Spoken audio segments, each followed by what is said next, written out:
Amanda and Josh Zarowski were thrilled last year to tell family and friends that after years of trying, Amanda was finally pregnant.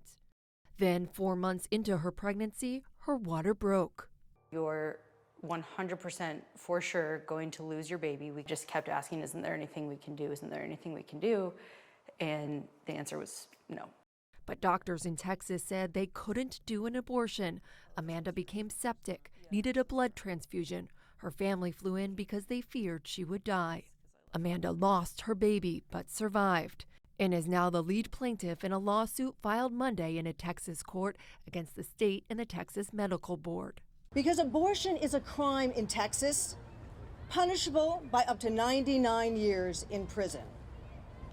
What the law is forcing physicians to do is weigh these very real threats of criminal prosecution against the health and well-being of their patients. Amanda and 4 other Texas women and 2 doctors are asking the court to clarify that abortions can be performed when a physician makes a good faith judgment and that the pregnant person has a physical emergent medical condition that poses a risk of death or a risk to their health, including their fertility. It's particularly unusual for people to be willing to bring these lawsuits in their own names and not to use a pseudonym and to really share these personal details about their lives. Another new front, a battle between Walgreens and California Governor Gavin Newsom. Last month, attorneys general from 21 states that have passed anti-abortion laws wrote to Walgreens about sending abortion pills through the mail. Walgreens says they won't distribute abortion medication in those states, saying in this letter to the Kansas Attorney General that Walgreens does not intend to ship mifepristone into your state.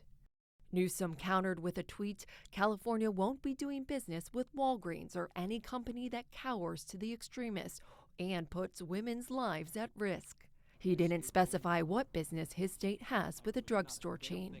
Mifepristone is also used in miscarriages. Not to stock this medication in particular states really is most likely to harm those patients who would benefit from being able to use the medication for miscarriage, where it's perfectly legal. Back in Texas, Zarowski mourns the loss of her daughter, her ashes in this necklace. I needed an abortion to protect my life and to protect the lives of my future babies that I dream and hope I can still have someday. Because of the scarring in her uterus from the infection, she may not be able to have more children. She's starting fertility treatments in the hope of one day having the baby she and her husband have dreamed of. Sunlen Servati, CNN, reporting.